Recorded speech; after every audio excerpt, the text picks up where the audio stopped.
Today on Larissa's Kitchen, we're making chicken bistro cakes. Now, as the name implies, this is going to be similar to a crab cake in flavor, but much cheaper and way easier to put together. So let's get started with the ingredients. Alright, you're going to need one whole chicken breast off of a rotisserie chicken along with the rib meat, a little bit of fresh parsley and some fresh thyme.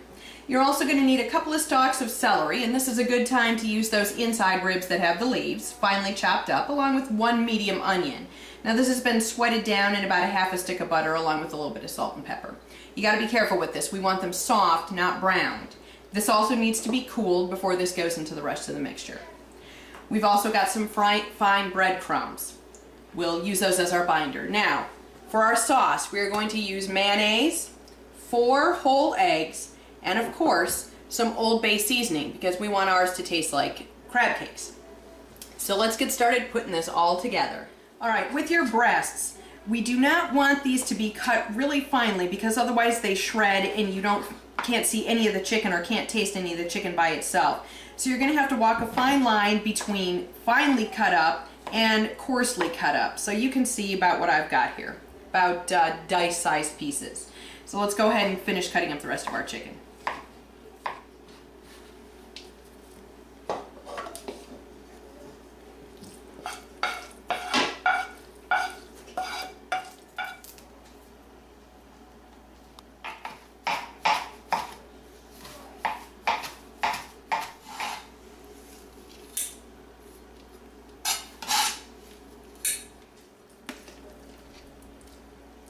This is somewhere between a cup and probably almost 2 cups, maybe just a cup and a half of mayonnaise in with our 4 eggs. Let's get this beat smooth.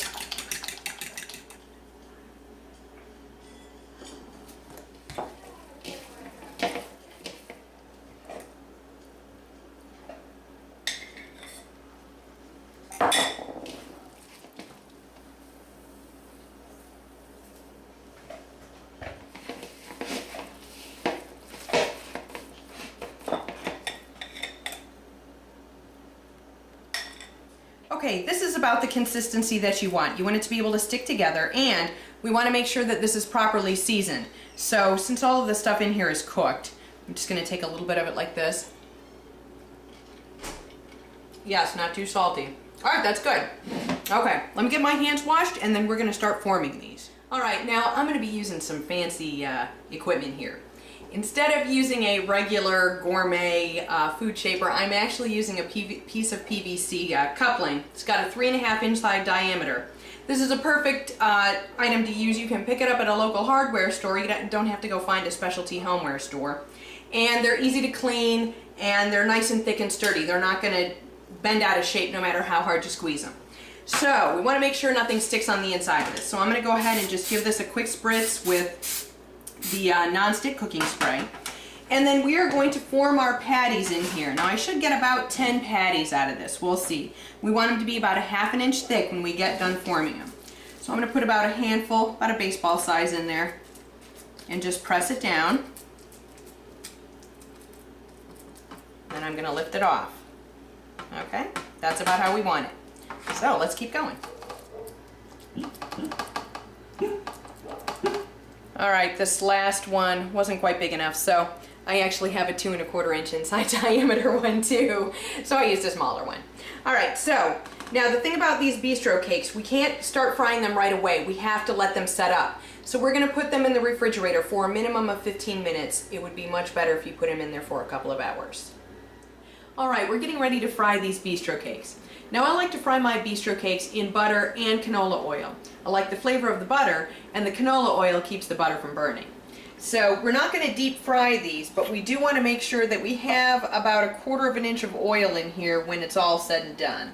So I'm going to go ahead and just put that much in, and then we'll wait till the rest of this butter melts and see about how much we've got. Alright, our butter is fully melted and it's starting to brown a little bit, so I'm going to get these bistro cakes in here.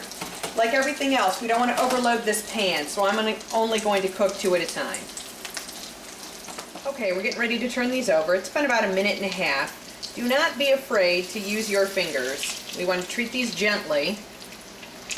We don't want them falling apart in the pan. Alright. All right, we don't want these to burn, so let me check this. It's been about 1.5 minutes. Yes. All right, so let's get these out of here. We don't want them sitting in their own fat, so I'm gonna go ahead and put these on a tray that's got a metal rack on it, just so that they can drain. All right, let's keep going. All right, let's get our plate put together and taste these.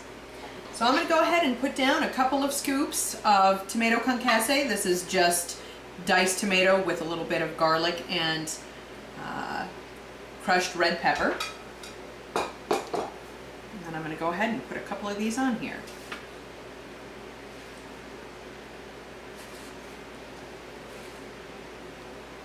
All right. Let's get this tasted.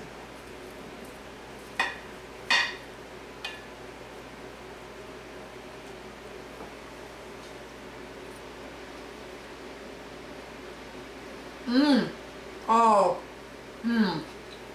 This is unbelievable.